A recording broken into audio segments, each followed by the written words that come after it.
Welcome back. You know, kids heading back to school this week, they might need the right vaccinations before they can actually get into the classroom. We're joined now by nurse practitioner Marcia Huszagh. Marcia, tell us a little bit about what parents need to know about getting their kids up to date. Well, in Florida, we require for 7th grade entry the kids to have what is known as the Tdap, which is tetanus, diphtheria, pertussis, which is whooping cough. So in order to go into 7th grade, you must have that. And we're doing a lot of those vaccinations right now. Florida does have a little more requirements than some other states. So it was very important if parents would check ahead of time to see if their child had all the immunizations. But the school will definitely let them know if something is missing. And most commonly, it would be the second chickenpox vaccination. That's the one we hear about a lot. You know, people even my age, I had the chickenpox. It was no big deal. But now that is a big thing with getting vaccinated or getting a vaccine for chickenpox. Well, is that something that's recommended or required? The younger people have been vaccinated, and so the occurrence of chickenpox is very low.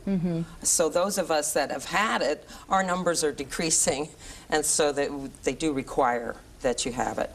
For college, you need the meningitis vaccine. A lot of times, too, we think back to school, that's time for a physical. Is there certain ages, or what should parents be on the lookout for to think, hey, maybe my son or daughter needs a physical this year? If the student is going from private school to public school, they will need a school physical. If they're coming in from out of state, they'll need a school physical.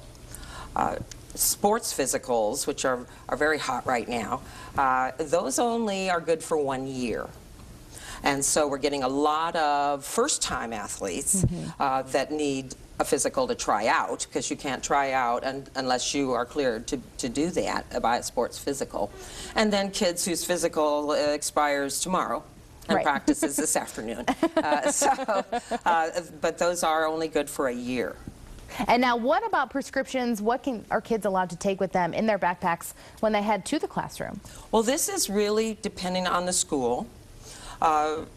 And we do, well, at Minute Clinic, we do provide medication administration releases for children to have medications such as ibuprofen or Tylenol, but it really is school policy on what's allowed or what has to be administered by the school nurse. And we see some standards here. We got bug spray, some sunscreen, all those things that we think about with the summer, but I mean, it's still August out there, so just because it's back to school doesn't mean a lot of these things go away. Well, this one here I brought because after school starts, within a week or so, we always have an outbreak of pink eye.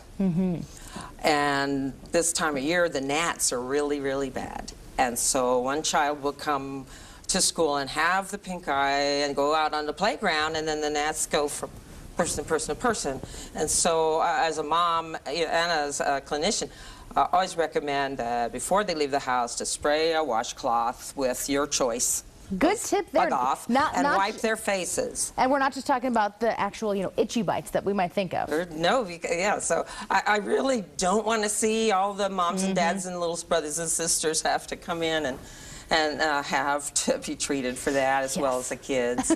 But I learned that early on, that just wipe their faces, and you got a chance at keeping that down a bit. Great tips there, and you can see some on your screen as well. There's some important things to make sure your kids are healthy as they head back to the classroom and really stay healthy all year long. Marcia, thank you so much for being here. Thank you. We'll, of course, put all these tips up on our website for you, WTXL.tv. Stay with us. We're back in 2 minutes.